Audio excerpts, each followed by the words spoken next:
Ich habe selbst dieses einfache, naturverbundene Leben, glaube ich, zu sehr romantisiert und mir das zu einfach vorgestellt.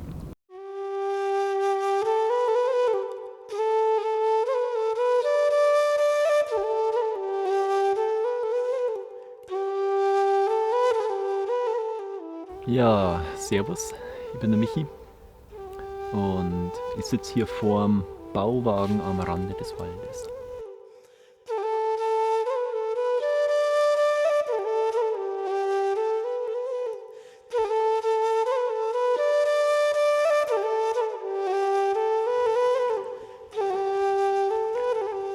Gehen wir einmal rum.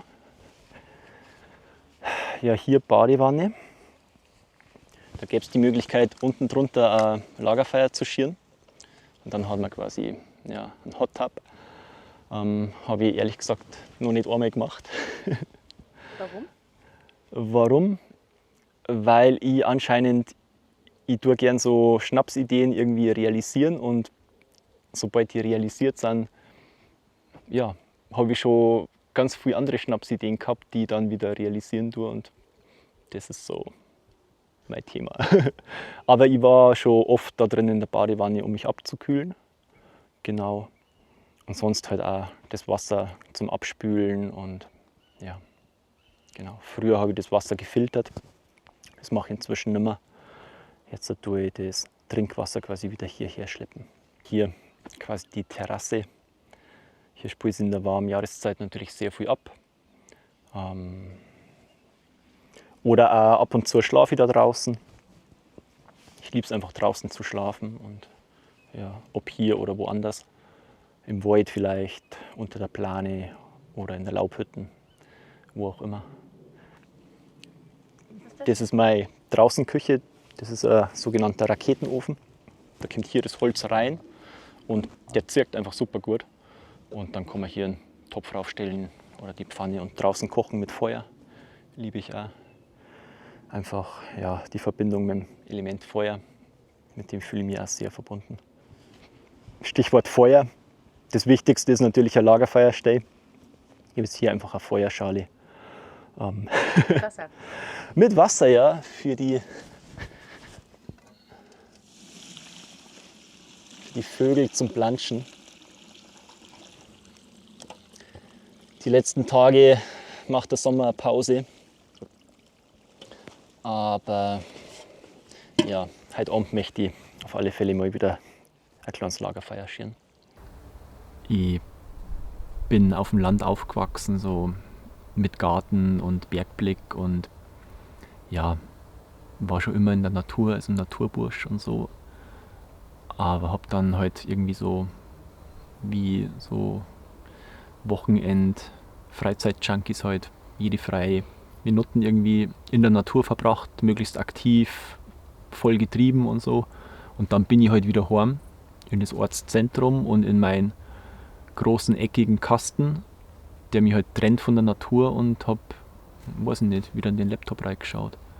Und so kam es dazu, dass ich wieder so entschieden habe, hey, ich möchte. Das war schön und gut, diese Phase in dieser 10er Haus-WG, so ist eine Geschichte für sich, ich möchte ich nicht missen. Aber ab da an wollte ich einfach in und mit der Natur leben. Und dann habe ich mich auf den Weg gemacht und habe halt nach Möglichkeiten Ausschau gehalten. Und so, das war irgendwie die Vision, einfach und naturverbunden leben. Und dann bin ich hier gelandet. Und ich habe hier meine wilden Tomaten. Die haben Kontakt zur Erde und die haben kein Dach über dem Kopf. Das heißt, ich muss das ganze Jahr nicht gießen und es funktioniert. Die werden nicht krank, die haben keine Läuse und eine echt reiche Ernte eigentlich immer. Und Was hat es hier mit den Bändern auf sich? ja, ich habe einmal gelesen, dass wenn man irgendwie rote Bänder oder rote Fäden bei den Tomatenpflanzen hat, dass das quasi dann sich die Tomaten anpassen, schneller reif werden, schneller rot werden. Und das will ich natürlich. Ich will ja keine grünen Tomaten, sondern rote, reife Tomaten. Schauen wir mal, da sind schon ein paar. Also ich habe gestern, glaube ich, oder vor ein paar Tagen die ersten reifen Tomaten geerntet. Stichwort Ernte. Also ich werde hier die Hanfpflanze nicht abernten, weil ich konsumiere nicht. Ich habe die Pflanze als Steckling geschenkt gekriegt von einer lieben Freundin. Und ja, ich liebe einfach Pflanzen und ich liebe generell die Natur. Und ich freue mich, dass es einfach wächst. Und ich liebe den Duft von dieser Pflanze. Und ich feiere jetzt natürlich auch, dass die jetzt endlich quasi entkriminalisiert bzw. legal ist. Dass mich eben keiner falsch versteht. Also ich befürworte natürlich nicht den Missbrauch von irgendwelchen Pflanzen. Und genauso wenig befürworte ich aber einen Teil der Natur per Gesetz irgendwie zu sagen, dass das verboten ist, weil das ist einfach der größte Schwachsinn, den es gibt. So, die Pflanzen waren wahrscheinlich vor uns schon da. Ja. Jetzt sind wir im Bauwagen am Rande des Waldes. Hier gibt es so einen kleinen Vorraum. Das ist ganz vieles gleichzeitig. Einerseits irgendwie so ein bisschen Garderobe, begehbarer Kleiderschrank, Toilette. Ja, ich habe so ein bisschen Werkzeug da. Das wichtigste, Axt brauche ich sehr, sehr oft. Ja, so ein Zwischenraum für mich tatsächlich irgendwie, bevor es dann wirklich so in den Mutterleib reingeht. Der ist zwar jetzt nicht irgendwie rund, sondern länglich, wie so ein langer Dackel, aber trotzdem mit der Holzverkleidung und so fühlt sich das für mich schon sehr geborgen an.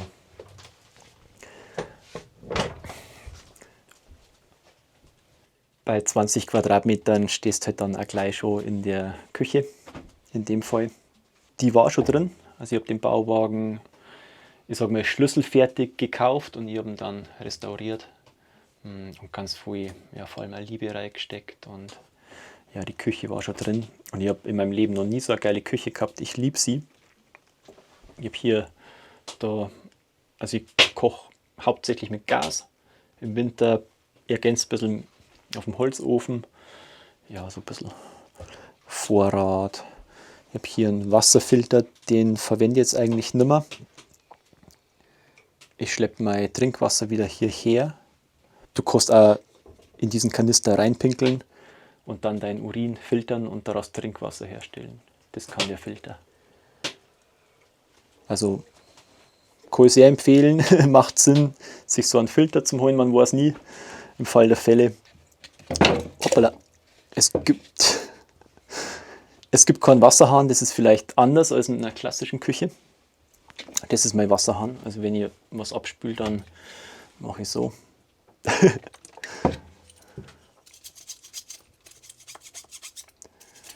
Ja, ich nehme schon auch ab und zu ein bisschen Geschirrspülmittel her, das ist alles biologisch abbaubar.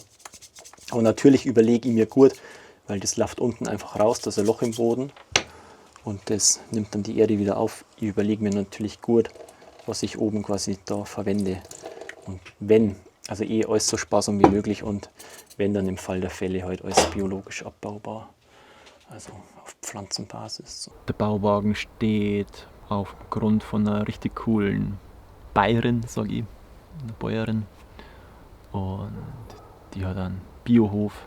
Und ja, mit der bin ich in Kontakt gekommen, weil ich in einem Permakultur-Gemeinschaftsgarten gelandet bin. Und der Initiator ist der Sohn von der Bäuerin.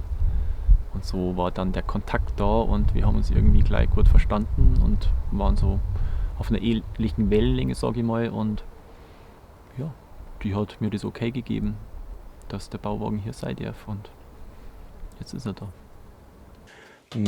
Das ist dann Wohnzimmer. Oh, da sitze ich gern und schaue einfach aus dem Fenster raus. Ja, oder mache Musik. Oder mache Brotzeit.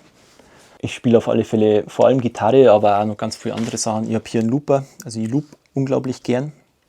Das, was ich mache mit Gitarre oder Rassel. Ich spiele ja noch Handpan und eine Flöte habe ich mir letztens gekauft, der Native American Flute. Die lerne ich gerade und ich tue gerne singen und tue gerne trommeln auf der Djembe und eigentlich alles, was ich unter die Finger kriege. Und ja, als Jugendlicher habe ich Metal gemacht, habe in einer Death Metal Band gespielt und dann hat mir Bob Dylan irgendwie gezeigt, dass man auch mit 1, 2, 3, maximal 4 Akkorden richtig geile Musik machen kann. Und vor ein paar Jahren bin ich dann so in diese Singkreiskultur eingetaucht und da habe ich das Musikmachen, was ich eine Zeit lang vergessen habe, irgendwie wieder für mich entdeckt und vor allem halt das Singen. Und das halt auch als Weg, um meine Persönlichkeit weiterzuentwickeln und ja, über meine quasi einfach zu wachsen, so mich zu trauen, mich zu zeigen mit meiner Stimme und ja, also viel so spirituelle Musik, ich sag Wildnislieder oder Herzensmusik, Mantren und dann am liebsten in meiner Herzenssprache, also auf Bayerisch tatsächlich.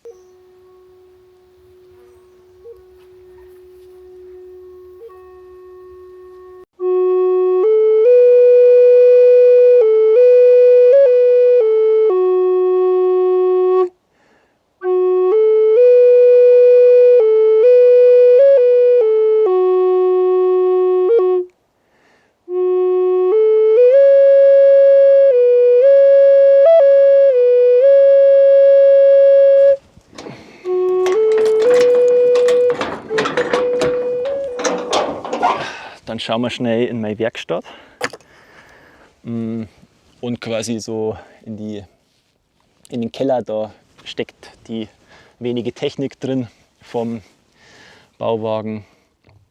Da sind die Batterien, Spannungswandler, da ist der Laderegler von den Solarpanelen und hier noch das Ladegerät vom Akku. Hier ist mein Werkzeug. Und ja, da die Kettensäge, das läuft alles mit Akku bei mir. Den Strom produziere ich selber. Genau. Ja. Nämlich mit den 3 Solarpanelen. Das sind insgesamt knappe 400 Watt. Und das reicht in der warmen Jahreszeit wunderbar mit einem Stromspeicher von 200 Ampere-Stunden für die Technik-Freaks da draußen, wovon ich aber nur die Hälfte nutzen kann, weil es keine Lithium-Batterien sind. In der kalten, dunklen Jahreszeit ist Strom ziemlich Mangelware. Also eigentlich ab Oktober schon, November, Dezember sowieso. Da bin ich froh, war ich teilweise froh, wenn ich das Handy voll habe, dass ich dann am nächsten Tag, am Morgen irgendwie einen Wecker habe, um dann in die Arbeit pünktlich zu kommen. Und ich habe auch lang nur irgendwie in einem normalen Haus gelebt. Und da steckst du halt den Stecker ein und überlegst dir nicht, woher der Strom kommt und was das alles für Konsequenzen hat. Und ja, dann meinst du halt irgendwie, es ist endlos Strom da, aber das ist halt nicht die Wahrheit. Die Alternative letzten Winter war, mit dem Bus in den Süden zu fahren. Da scheint nämlich, wie ich herausgefunden habe, auch im Winter eigentlich täglich die Sonne und es ist so warm, dass man nackert ins Mittelmeer hupfen kann. Für mich hat es sich auch gefühlt wie Sommer. So, also war schon cool. Mal schauen, vielleicht mache ich sowas wieder oder so ein bisschen eine Mischung. Ich weiß nicht, das steht alles noch ein bisschen in den Sternen. Ja, jetzt wird es gefährlich. Nicht wirklich, aber also ich habe hier ein Kreuzottern. Schauen wir mal, ob wir eine sehen.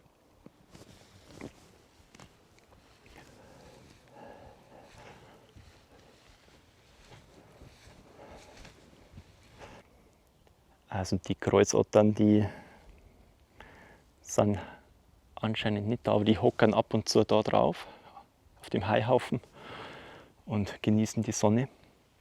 Und das ist auch so ein bisschen ein Gartenexperiment. Das mit dem Kürbis hat nicht funktioniert, aber das mit der Zucchini funktioniert einigermaßen. Brombeeren noch und nöcher. Ich war vorhin im Bio-Supermarkt, da habe ich gesehen, 100 Gramm kosten über 4 Euro. Bio-Brombeeren. Die sind wirklich Bio und ja, das ist schon fast so eine 100 Gramm Schale. So je mehr ich lerne über die Pflanzen, was ich zum Beispiel essen kann, desto mehr ändert sich dann auch mein Blick einfach. Und also ich denke mir halt die ganze Zeit nur, wir stehen immer eigentlich in einem Salat. So, weil du kannst das meiste hier essen. Und das ist halt, ja, die Natur kennt, im Sommer zumindest, kennt sie nur Fülle. So, die haut raus und wir müssen es uns eigentlich nur nehmen. Aber dafür muss es halt wissen. Dadurch, dass der nächste Supermarkt halt doch zwar nicht recht weit weg ist, aber es ist ein großer Aufwand, um da hinzukommen, ist für mich einfach viel leichter. Ich gehe vor die Haustür und nehme halt das, was da ist. Also Spitzwegerich, Frauenmantel, Giersch, Brennnessel.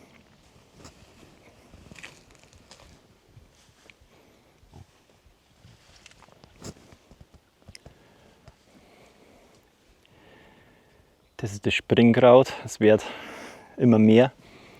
Und da die Brennnessel, ja, die nicht brennt, wenn man es einfach wirklich anfasst. Die hat auf der Unterseite so feine Härchen, auf der Oberseite weniger. Und wenn man da wirklich einfach drauf tatscht, sage ich mal, dann brechen die Härchen und dann brennt es nicht. Und was ich immer gern mache, ich nehme es auf der Oberseite und tue das so zusammenknüllen und dann kann ich es einfach essen. Und die Samen sind heutzutage als Superfood verschrien und sind es natürlich auch wahrscheinlich. Und da werden wir nachher vielleicht was damit kochen. Kann man auch einfach so essen. Wenn die Sonne mal 3 Tage nicht scheint, wenn es 3 Tage regnet oder neblig ist im November, dann habe ich keinen Strom. Und das nervt dann schon. Oder wenn ich arbeiten möchte am Laptop, ich habe viel Arbeit auch am Laptop zu tun, dann kann ich nichts machen. Und dann, ja, hocke ich halt auch nicht ständig nur da und tue die Schönheit der Natur genießen. So, nein, dann nervt mich das. Und das andere, glaube ich, was mich auch nervt, ist, dass das halt nicht mein Grund und Boden ist und ich hier nicht machen kann zum höchsten Wohle aller, was ich gern machen würde und was ich für Visionen eigentlich habe. Und ja, ob das jetzt halt irgendwie eine Wildnisschule ist oder dann halt auch ein gemeinschaftliches Leben, da bin ich halt abhängig von erstens den Menschen, denen der Grund kehrt, und zweitens natürlich vom System und von den Gesetzen und. Das ist eine der Hauptbeschäftigungen im Winter. Da bin ich dann alle 2 Tage, glaube ich, brauche ich Nachschub. Und da mache ich dann mein Holz. Und ich liebe das aber, weil für mich ist das also eine Art von Meditation. Und wenn du da nicht wirklich bei dir bist und präsent, dann ja, hast die Axt wahrscheinlich im Oberschenkel drin. Deswegen, es funktioniert für mich super gut. Und das ist für mich auch wieder ein Mehrwert. Natürlich ist es mehr Arbeit, aber es hat für mich irgendwie einen Mehrwert, der mir wirklich allem, was ich bin, gut tut. Und deswegen liebe ich das. Das ist meine Dusche. Erkennt kein Mensch, aber für mich ist es die Dusche. So. Da stehe ich dann, ich habe so eine große Emailleschüssel mit so einer Akku-Campingdusche. Und also ich dusche ja eigentlich nur in der kalten Jahreszeit. Wenn der Ofen mal läuft, dann kommt die Emailleschüssel mit 9 Litern, glaube ich, auf den Ofen drauf. Das Feuer brennt ja eh. Dann habe ich ja super warmes Wasser. Dann gehe ich hier, meistens wenn es dunkel ist, raus, ziehe mich aus, dusche und dann gehe ich wieder rein und hocke mich vor den Ofen, brauche ich nicht einmal eine Handtuch und schaue ins Feuer rein und lasse mich einfach trocknen. Und es ist im Bauwagen dann so schön warm und ich dusche hier eigentlich mitten im Wald und ja, unterm Sternenhimmel. Und im Bauwagen bin ich halt am liebsten in der kalten Jahreszeit und das ist mein Fernseher. Da schaue ich dann rein ins Feuer und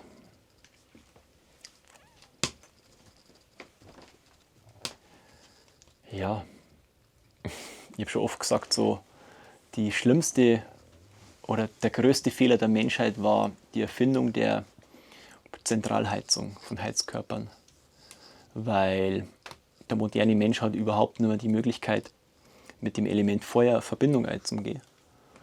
Und ich habe das hier, Gott sei Dank. Also in der kalten Jahreszeit mache ich mindestens 2-mal am Tag Feuer. Wenn ich aufstehe in der Früh, dann ist es hier arschkalt, je nachdem wie kalt es draußen ist. Es kann minus 15 Grad hier haben.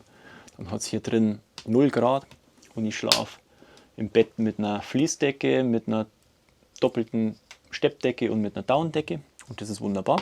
Und unten drunter schönes Lammfell. Und dann stehe ich auf und das Erste, was ich mache, den Ofen habe ich schon abends vorbereitet.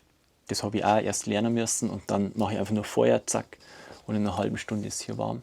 Meine Erfahrung zu zweit in einem Bauwagen, sprich auf 20 Quadratmeter, im Endeffekt mit nur einem wirklichen Raum zu leben, ist sehr intensiv. Also das war die krasseste Zeit meines Lebens wahrscheinlich. Ich kann es jedem empfehlen, der richtig Bock hat, sich selbst so richtig mit allem, was dazu gehört, so Licht und Schatten und all die Dämonen und Abgründe vor allem, kennenzulernen, dann kann ich das wirklich empfehlen. Das ist, ja, man lernt sich sehr gut kennen. Also den anderen, aber halt vor allem sich selber auch. Aber ja, war sehr herausfordernd für mich. Und da gab es so ein Buch, das war irgendwie so, das wurde uns zum Verhängnis, von einer Familie, die haben eben dann auch in einer Jurte gelebt, auch in Bayern, und dann da auch ihr erstes Kind gekriegt und dann als zweite Kind, und ich glaube alles noch in einer Jurte. Inzwischen haben es mehrere Jurten, aber das waren irgendwie so für uns Vorbilder, und wir haben uns gedacht so, hey, wenn die das kennen, dann kennen wir das. Aber jetzt bin ich schlauer und jetzt sage ich so, boah, nie wieder. Ich brauche meinen Raum, also meinen energetischen Raum, und der darf sich halt auch einfach in Form von einem physischen Raum quasi widerspiegeln. So. Ich brauche einfach einen Raum, wo ich die Tür zumachen kann und wo ich mich dann am Arsch lecken lassen kann und wo nicht nur ein anderer Mensch drin hockt und der genau das Gleiche braucht im Endeffekt wie ich und wir uns dann gegenseitig ständig triggern, und ja, das werde ich nicht mehr machen. Also ich brauche meinen eigenen Raum. Das habe ich dadurch gelernt.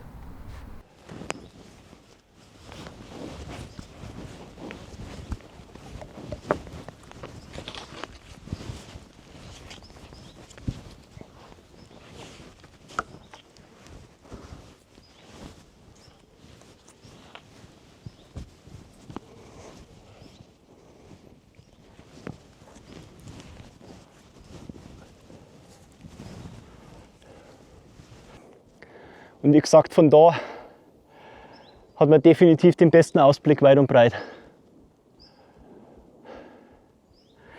Hätte ich eine Kamera mitnehmen sollen. Ich glaube, ich habe in meiner Kindheit mehr Zeit auf der Birke im Garten von meinen Eltern verbracht als auf dem Boden. Und später bin ich halt dann zum Klettern gekommen am Felsen und habe das sehr exzessiv und intensiv betrieben. Und inzwischen nicht mehr so, nur ab und zu einfach aus Freude an der Bewegung und am Draußensein mit guten Freunden. Und jetzt halt wieder irgendwie das Baumklettern für mich entdeckt, dadurch, dass ich am Waldrand lebe. Und ja, die sind halt überall, die Bäume. Also ich verstehe überhaupt nicht. Mir ist ja genauso gegangen, wie ich vergessen habe, dass ich auf Bäume ja genauso klettert. Heutzutage die Menschen geben alle ein Schweinegeld aus in der Stadt für Boulderhallen und alles und klettern dann am Plastik. Das fühlt sich für mich total scheiße an. So ein Baum ist ganz was anderes. Ich meine, das ist ein Lebewesen und das ist halt für mich quasi meine Art und Weise, meine liebste Art und Weise, der war schon tot, mich mit einem Baum zu verbinden. Dieser Tanz in der Vertikalen. Ich lerne ständig so viel von der Natur. Von den Bäumen zum Beispiel. Also ich fühle mich Sieht man das? Genau. Also erst kommt der Berg. Früher waren die Berge mein Leben und dann kommt der Baum. Repräsentativ für den Wald. Inzwischen verbringe ich mehr Zeit im Wald als auf dem Berg. Und ich fühle mich inzwischen sehr den Bäumen verbunden. Und ich kann so viel von ihnen lernen. Die Bäume haben einfach, die haben Wurzeln. So, und die sind fest mit der Erde verankert.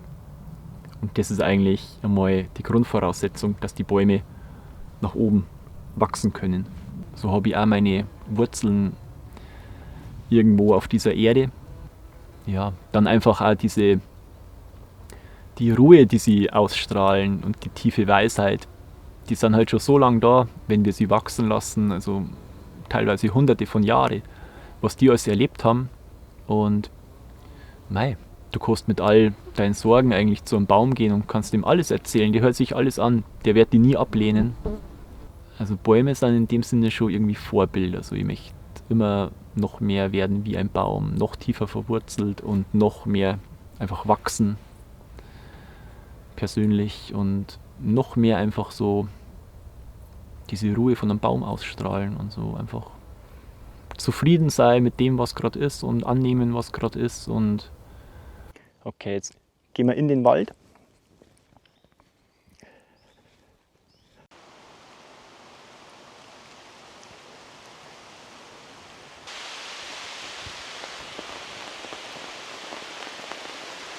Das ist im Endeffekt einfach nur eine durchsichtige LKW-Plane, die ich gespannt habe. Ja, man kann natürlich auch drunter schlafen, wenn man will.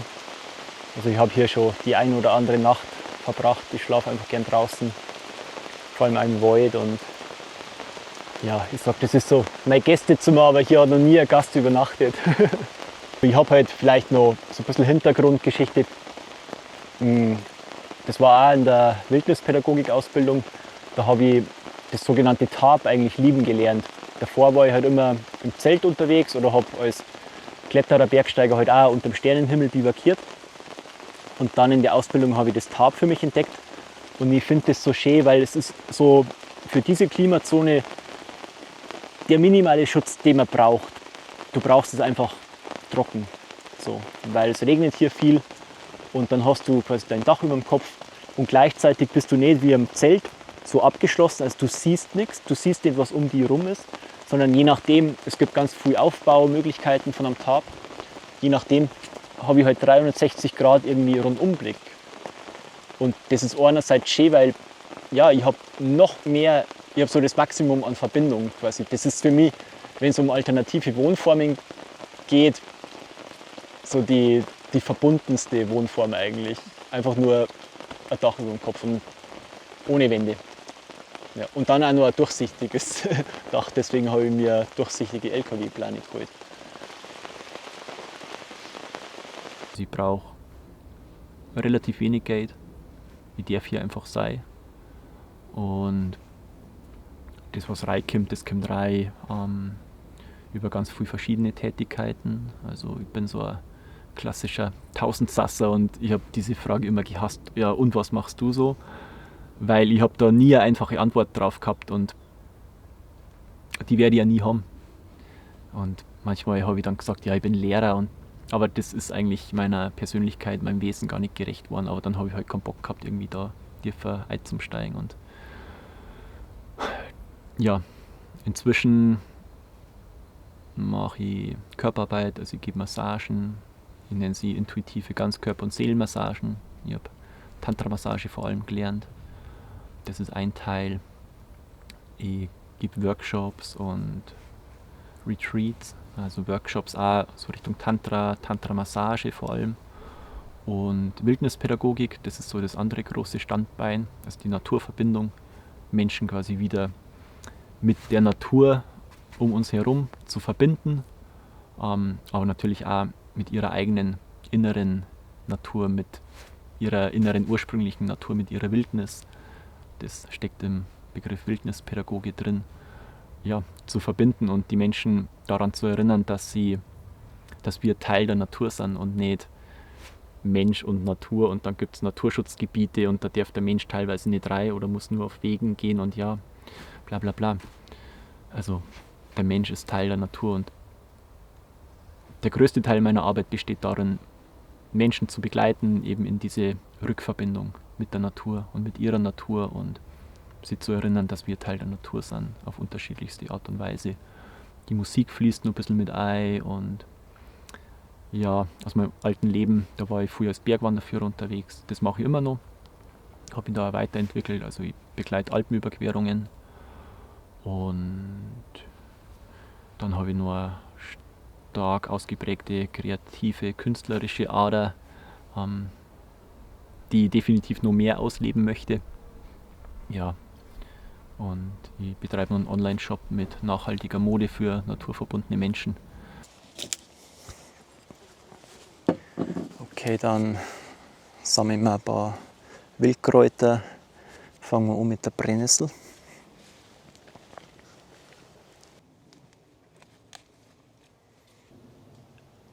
Das habe ich noch nie gesehen.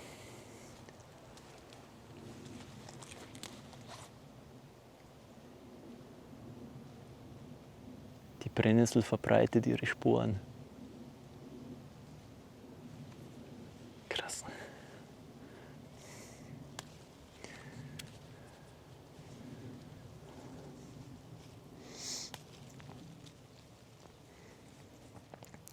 Und immer wenn ich was nehme von der Natur, dann sage ich meistens innerlich einfach Danke. Und da sind jetzt richtig dick die Samen dran. Die Blätter kann man auch essen.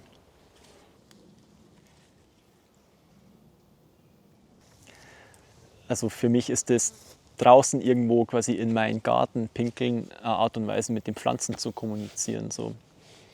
In meiner Welt ist es einfach, damit gehe ich mit ihnen in Verbindung und die wissen, was in mir ist und was ich brauche. Und wenn ich dann wieder hier den Kreis schließe und die Pflanzen halt sammelt und halt nicht im Biosupermarkt von was der Teufel woher kaufe, sondern die halt einfach wirklich in meinem Garten, mit dem ich quasi in Verbindung unter anderem durch diese Art und Weise stehe, dann bin ich halt fest davon überzeugt, hey, so. Und ohne da jetzt halt, ich weiß selber nicht so viel über die Pflanzen, so, ob die jetzt halt entzündungshemmend ist oder diese ganze kognitive Ebene, da bin ich super schlecht drin. Aber ich bin einfach, ich nehme es halt einfach so, ich nehme es und ich ernähre mich davon unter anderem und ja, ich habe einfach das Gefühl, das tut mir gut. Bin ich fest davon überzeugt.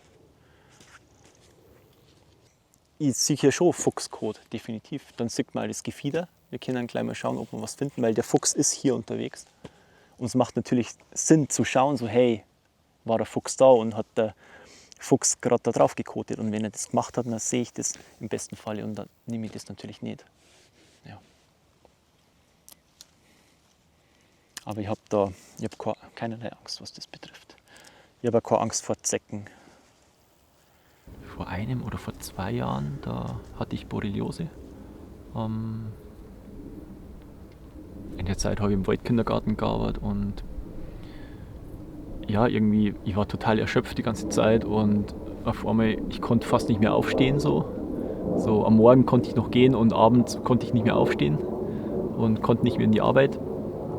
Und ich habe dann mein Blut testen lassen, dann ja, irgendwie waren da Borrelien im Blut schon seit langer Zeit, also ich habe das nicht gleich gemerkt und ja, wenn man halt so lebt, wie ich lebe, dann gehören Zecken nicht zur Tagesordnung, aber ich kann jetzt nicht mehr zählen, wie viele Zecken ich schon gehabt habe und ja, also sprich, ich habe Borreliose gehabt und das war echt kein Spaß für mich und ja, dem Wolf-Dieter Stoll sei Dank, von dem habe ich die Autobiografie gelesen und den finde ich eigentlich einfach mega cool, den Typen und dem sein Wissen und von dem habe ich erfahren, dass der hat auch Borreliose gehabt und der hat sie mit Hilfe einer Pflanze namens Karde geheilt und da gibt es so, ich glaube aus der Wurzel wird diese Urtinktur hergestellt und dann macht man diese Kur 6 Wochen lang, nimmt täglich, ich glaube 3-mal so und so viel Tropfen, je nachdem wie schwer die Borreliose ist und ja, und bei mir hat es geholfen, wie beim Wolf-Dieter Stoll und bei vielen anderen auch. Und da sagt halt die Schulmedizin irgendwie auch, keine Ahnung, so viel ich weiß, ja, was kann man da machen, ich weiß nicht. Am Anfang nimmt man Antibiotikum, genau, aber recht viel mehr kann man dann auch nicht machen. Und die Kraft der Natur, ja, hat mir geholfen, dass ich jetzt einfach keine Probleme mehr habe mit der damaligen Borreliose oder Spätfolgen oder irgendwas. Am besten war es halt nicht barfuß rumzulaufen, aber ich möchte halt die Verbindung zur Erde spüren. Das gibt mir halt auch ganz viel. Und das Beste ist halt, man schaut immer wieder mal nach, so, ob da was da sind. Und ja, ich spüre es auch oft, wenn eine Zecke auf mir krabbelt und dann kann ich es halt einfach wegmachen. Und wenn ich wirklich einen Zeckenbiss habe, habe ich immer diese Urtinktur von der Karte zur Hand und dann gebe ich einen Tropfen drauf und nehme noch einen auf die Zunge und dann bin ich fest davon überzeugt, dann passt die Geschichte. Und ja, ich glaube, dass der Geist einfach auch ganz viel bewirken kann. So, einfach diese geistige Einstellung. Für mich macht es einen Unterschied, ob ich jetzt halt total Angst habe und nicht in eine Wiesen reingehe, weil da könnten ja Zecken sein und dann FSME und Borreliose und ich glaube halt, dann ziehe ich es eher an und dann habe ich es am Ende, als wenn ich sage, hey, alles cool und selbst wenn, dann kriege ich das wieder in den Griff.